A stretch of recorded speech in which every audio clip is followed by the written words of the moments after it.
Glória a Deus, saúde a todos com a paz do Senhor Jesus. Sou o pastor Léo e trago aqui uma mensagem aos irmãos que se encontra em Romanos capítulo 12, versículo 9. Mas antes de lermos a palavra, eu gostaria de agradecer a você que já é inscrito no nosso canal, que tem nos ajudado aí a compartilhar os vídeos, tem deixado o seu joinha, os seus comentários. E você que ainda não é inscrito, se inscreva no nosso canal, deixe o seu joinha, o seu like, nos ajude a compartilhar esse conteúdo, esse vídeo, essa mensagem que é importante para que possamos alcançar mais vidas. Que Deus continue abençoando você. Amém? O apóstolo Paulo começa falando as virtudes recomendadas. Ele diz: o amor seja sem hipocrisia, detestai o mal, apegando-vos ao bem, amai-vos cordialmente uns aos outros, com amor fraternal, ou seja, sem hipocrisia. Amai cordialmente com sinceridade, com amor fraternal, preferindo-vos em honrar uns aos outros, no zelo. Não sejais remissos, ou seja, relaxados de qualquer maneira. Sede fervorosos de espírito, servindo ao Senhor. Regozijai-vos na esperança, sede paciente na tribulação. Na oração, perseverantes. Compartilhai as necessidades dos santos. Praticai a hospitalidade. Abençoai os que vos perseguem. Abençoai e não amaldiçoai. Irmãos, veja que o apóstolo Paulo nos deixou uma mensagem muito forte. Ainda mais para os tempos que estamos vivendo hoje, onde o amor de muitos tem se esfriado. A igreja de Cristo tem meio que se acomodado. E depois dessa pandemia do coronavírus, a qual muitas igrejas permanecem fechadas, e algumas outras abrem e depois de um certo decreto fecham de novo. Tudo isso é para cada vez mais esfriar a igreja de Cristo. Mas de fato, aqueles que são do Senhor não vão se esfriar. Vão perseverar na oração, vão perseverar na busca, na intimidade com o Senhor. Mas veja o que o Espírito Santo fala através da vida do apóstolo Paulo. O amor seja sem hipocrisia. Eu não posso simplesmente dizer que sou um cristão, que sou um servo do Senhor, só quando eu estou na igreja, ou só quando eu estou com algum irmão. Não que eu vou sair abraçando e beijando todo mundo, mas a minha conduta, o meu caráter, tem que ser um caráter de cristão aonde eu for. Aonde eu chegar, o meu caráter tem que ser um caráter de cristão, de um servo do Senhor. Não que eu vou viver rígido, não vou falar com ninguém, não vou sorrir com ninguém, não é nada disso que a palavra está dizendo. Mas eu também não posso ignorar aquilo que eu sou, aquilo que o Senhor me chamou para ser. E o que você é, pastor? Eu sou um pecador, mas sou lavado e remido pelo sangue do Cordeiro. Jesus me escolheu e depositou em mim uma confiança, a qual muitos já não confiavam, muitos já não acreditavam em mim. E de fato, muitos ainda não vão acreditar, mas o próprio Jesus disse isso. Que assim como não acreditaram na palavra dele, muitos não vão acreditar na minha. Mas também como muitos acreditaram na palavra dele, muitos também vão acreditar na minha. E também na sua. Porque não pregamos de nós mesmos, não falamos de nós mesmos, nós falamos do Senhor. Então ele quer que o povo dele viva em sinceridade, em verdade, sem hipocrisia. Como posso eu de fato ser um cristão e fingir que não estou vendo o que está acontecendo? Quando você vê um irmão seu, um irmão da igreja, ou um parente seu, ou um familiar mais próximo, passando dificuldade e necessidade, e você simplesmente ignora, como posso eu de fato dizer que estou servindo a Cristo, se nem aqueles mais chegados eu consigo abrir os olhos para ajudar? Como eu vou orar pelos meus inimigos? Como eu vou ajudar os meus inimigos? O apóstolo Tiago disse assim: quando vieres até vós alguém necessitado do pão cotidiano, ou de vestiduras, e vós dizeis assim: ide em paz, que eu vou orar por vocês. Ele disse: não façais isso. Antes, dei a eles o que comer e o que vestir, e despedi-o, e depois orai por eles. O dever do cristão é esse, irmãos. Nós devemos sim dar o alimento espiritual, mas também o alimento físico. Se eu tenho o poder para abençoar, então abençoe. Não deixe para que outro venha e abençoe. Se você está com a bênção, então distribua ela. Ele disse para mim e para você que nós devemos amar cordialmente, ou seja, com sinceridade, com verdade. Fazer a obra do Senhor. Ele disse que nós devemos honrar uns aos outros. No zelo, não sejais remissos. O que é isso? Eu não posso ser zeloso pela obra do Senhor relaxadamente, de qualquer maneira, do meu jeito, da maneira que eu acho que tem que ser. Não, é com zelo, é com temor, é com carinho, é com dedicação. Estamos vivendo um tempo tão difícil, onde a própria igreja de Cristo já não está mais crendo de fato na vinda do Senhor. São poucos os que têm crido. São poucos que de fato estão se guardando para a volta de Cristo. Irmãos, até quando vamos ficar ouvindo pastores usando a palavra de Deus como um comércio e as pessoas se deixando levar por isso? Onde a pessoa acredita que para poder receber a bênção do Senhor ela tem que dar uma porção, tem que dar uma oferta disso ou daquilo outro, tem que fazer a campanha tal. Jesus disse assim: todo aquele que crê em mim fará as obras que eu faço, mas obras maiores farão. João 14 ele disse isso. Irmão, se Jesus falou isso para mim e para você, certamente Ele vai cumprir na minha e na sua vida, eu só preciso crer. Mas Ele disse: aquele que quiser fazer as minhas obras, esse se tornará meu amigo. Mas se guardares os meus mandamentos, esse se tornará meu amigo. E tudo o que Ele pedir ao meu Pai, em meu nome, o meu Pai concederá. Então, de fato, meu irmão, eu, você, todos nós temos esse poder, esse legado. Existe a hierarquia em que Deus constituiu os pastores, os bispos, apóstolos, obreiros, diáconos, presbíteros. Deus constituiu, existe uma hierarquia. Para onde estiver ali, no meio de um povo, um presbítero, um obreiro, um diácono, né, e um povo. O diácono não pode chegar e fazer uma oração pelo povo se tem um presbítero ali.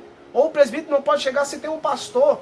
Mas se não tem um diácono, não tem um presbítero, não tem um pastor, e tem você que crê na palavra do Senhor, e você está na casa da sua família, de um parente seu que está doente, está enfermo, mas você tem o poder na sua boca, no seu coração, na sua fé, que Jesus pode curar, você pode levar sua oração até o céu e pedir ao Pai no nome de Jesus, e Deus vai fazer o milagre na vida dele. Deus vai curar aquele que está enfermo. Deus vai tirar das drogas aqueles que estão no vício, da prostituição, vai tirar do tráfico, do crime, se você acreditar. Mas é porque eu tenho um pastor que ora bonito, que eu vou dizer assim: não, ele sim é um homem de Deus. Ele falou que eu tenho que dar tanto para mim poder conseguir isso. Irmãos, de graça recebei, de graça dai. Não estou dizendo que não devemos ofertar nem dizimar, porque isso sim é um dom de Deus, mas ele diz: cada um contribua segundo propôs no seu coração. O dízimo sim é uma obrigação do cristão, daquele que crê na palavra de Deus e tem consciência do dízimo. Esse dizima com amor, porque ele não dá, ele devolve os 10% que é do Senhor. Mas a oferta, essa é de coração, é o que eu sinto, desejo em meu coração de ajudar, por uma obra que tem me ajudado, que tem de fato me alcançado. Então eu quero que alcance outras pessoas, eu vou contribuir. Mas não por eu me sentir constrangido a ofertar 50, 100, 200, 1000. Não me sentir constrangido a pegar um envelope e fazer uma campanha. Não é nada disso que o Senhor está falando. Os tempos estão difíceis, irmãos, vamos acordar. Vamos orar mais pelo nosso país, vamos orar mais por aqueles que necessitam. Vamos dedicar mais o nosso tempo ao Senhor. Aquele que está nos esperando, que estejamos com as nossas vestiduras brancas. Ele vai dizer aqui no versículo 13: compartilhai as necessidades dos santos, praticai a hospitalidade, abençoai os que vos perseguem, abençoai e não amaldiçoai. Aí eu vejo alguns pastores, apóstolos aí, que porque se levantou uma perseguição contra ele, eu já te amaldiçoo, te entrego a Satanás. Irmãos, tem uma passagem na Bíblia em que Jesus estava com seus discípulos e entrou em um povoado e pediu para que eles deixassem, pediu ali o dono da cidade ali, não lembro se é um ministro, se é um rei, para que eles pudessem pregar naquela cidade. Mas aquele homem disse: não, vocês não vão se hospedar aqui, nem vão pregar na minha cidade. Aí um dos discípulos, ao voltar para Jesus e contar os fatos, ele disse assim: Senhor, ordena que nós ore e desça fogo do céu e consuma todos dessa cidade. Jesus disse: não, porque eu não vim para trazer destruição para o povo, eu vim para salvar o povo. Irmãos, você entende isso? O tanto de gente que está agora padecendo, sofrendo, morrendo aos poucos, e cada vez mais odiando a palavra do Senhor. Eles já não conseguem mais ouvir um evangelho genuíno. Eles querem ouvir um evangelho que venha passar a mão na cabeça e dizer que está tudo bem, está tudo certo. Não está nada certo, meu irmão. Se você de fato não sair do erro, do pecado, do vício, das drogas, da prostituição, como pode Deus operar na sua vida? Como pode Deus mudar a sua história, a sua situação? Para mim dizer que eu tenho Deus, irmão, não tenho que andar em carro de luxo, não, ter mansões, iate e tudo mais, não. Eu preciso ter uma vida regrada com o Pai. Tantos e tantos exemplos na Bíblia nós temos dos grandes homens de Deus. Aí muitos vão dizer, não, mas muitos eram ricos. Sim, de fato eram, mas eles não davam crédito à riqueza. Eles davam crédito à palavra de Deus e Deus dava a eles. Aí você hoje quer dar crédito à palavra do Senhor como? As riquezas, as virtudes? Eu lembro de um servo, de um profeta, um grande profeta, Eliseu, a qual mandou que Naamã fosse ao rio, né, Jordão, e se banhasse ali. E depois de 7 vezes ele voltou curado. Estou resumindo, você conhece a passagem. E ele volta para o profeta Eliseu para retribuir a ele, devolver a ele ali a prata, o ouro, as vestes, né, as vestes lá da Síria, roupas finas, roupas caríssimas. E Eliseu disse, não, eu não fiz nada por você. Eu não posso receber isso aí, não foi eu quem fiz. Foi Deus quem fez, por que eu vou receber isso? E Eliseu não quis receber aquelas iguarias, aquelas riquezas, porque não foi ele foi apenas um servo usado.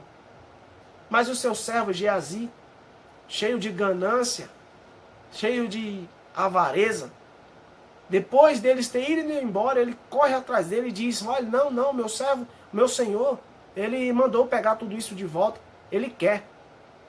Estou resumindo para você, ele volta e pega aquilo ali. Quando ele chega, Eliseu diz, o que você fez, Geazi? Por que você fez isso, cheio de ganância, cheio de desejos malignos? Então a lepra que estava em Naamã agora vai ficar em você. E a partir daquele tempo, Geazi passou a ser um leproso. E teve que ir morar fora de Jerusalém. Você entendeu? O Geazi poderia ter sido um outro profeta bem sucedido, porque ele era um dos servos do Eliseu, um dos mais chegados, que convivia com ele. Então eu e você devemos dar crédito à palavra do Senhor pregada ao meu coração, ao seu coração. Vamos nos desviar dos maus caminhos. Jesus está voltando, meu irmão, e não é brincadeira. Você está vendo isso? Você que estava afastado da igreja, afastado do evangelho, desperta, ó tu que dorme. Desperta. E renova a sua aliança com o Senhor e volte para a casa do Pai, porque Ele está te esperando. Não deixe para acordar amanhã e de repente perceber que toda a igreja subiu e você ficou. Não queira isso. Veja o que o apóstolo Paulo continua falando. Ele diz no versículo 15, alegrai-vos com os que se alegram e chorai com os que choram. Tende o mesmo sentimento uns para com os outros, em lugar de serdes orgulhosos. Condescendei com o que é humilde. Acomodai-vos com os humildes. Esteja com os humildes. Não sejais sábios aos vossos próprios olhos. Não torneis a ninguém mal por mal. Esforçai-vos por fazer o bem perante todos os homens, se possível, quanto depender de vós, tende paz com todos os homens. Então o Senhor fala que o que depender de mim, de você, eu tenho que fazer o meu melhor. Mesmo que o homem queira me maltratar, mesmo que o homem queira me ferir, eu devo fazer o meu melhor e me esforçar para ficar em paz com todos e com Deus. Ainda que os homens não queiram ter paz comigo. Mas eu não posso negar, quem eu sou, eu não posso negar o que Jesus fez em mim. Você não pode negar isso. Nós devemos viver uma sinceridade, uma verdade, pois o Senhor está voltando, meu irmão. Então não desista daquilo que Deus colocou no seu coração, que é a salvação. Ele diz, no versículo 19, não vos vingueis a vós mesmos, amados, mas dai lugar à ira, porque está escrito, a mim me pertence a vingança, eu é que retribuirei, diz o Senhor. Pelo contrário, se o teu inimigo tiver fome, dá-lhe de comer, se tiver sede, dá-lhe de beber, porque fazendo isso, amontoarás brasas vivas sobre a sua cabeça. Não te deixes vencer do mal, mas vença o mal com o bem. Então, meu amado irmão, minha amada irmã, a vingança não pertence a mim, não pertence a você. Nosso dever é orar, é pregar, é fazer a vontade de Cristo, para que a vontade de Cristo se cumpra na vida daqueles que amamos e também daqueles que ainda não conheceram a Cristo. O Senhor Jesus disse para mim e para você: ide por todo mundo e pregai o Evangelho a toda a criatura, e aquele que crê e for batizado será salvo. Esse é o nosso dever. O dever do Espírito Santo é convencer o homem do pecado, do juízo e da justiça. Esse é o dever do Espírito Santo. Eu não posso convencer ninguém, eu só posso pregar. E se você crer e receber essa mensagem, que o Senhor Jesus possa mudar a sua história, a sua casa e a sua família. Eu quero orar por você. Querido Deus e amado Pai, todos esses que nesse momento ouviram essa mensagem, ouviram essa palavra, que o Senhor venha entrar com providência na vida deles, na casa deles, na família deles, e mudar a sua história, Senhor. Mudar, meu Pai, o rumo da sua vida, dando a eles, meu Pai, um novo sentido, Senhor, da vida, a graça e a paz, a alegria de sermos servos do Senhor. Que eles cada vez mais, meu Pai, possam ver um amanhecer maravilhoso na Tua presença e que o Senhor renove as suas forças, a sua fé e a sua esperança, dando a eles a capacidade para enfrentar os problemas diários e alcançar a salvação. Em Cristo Jesus. Amém. Deus abençoe a todos.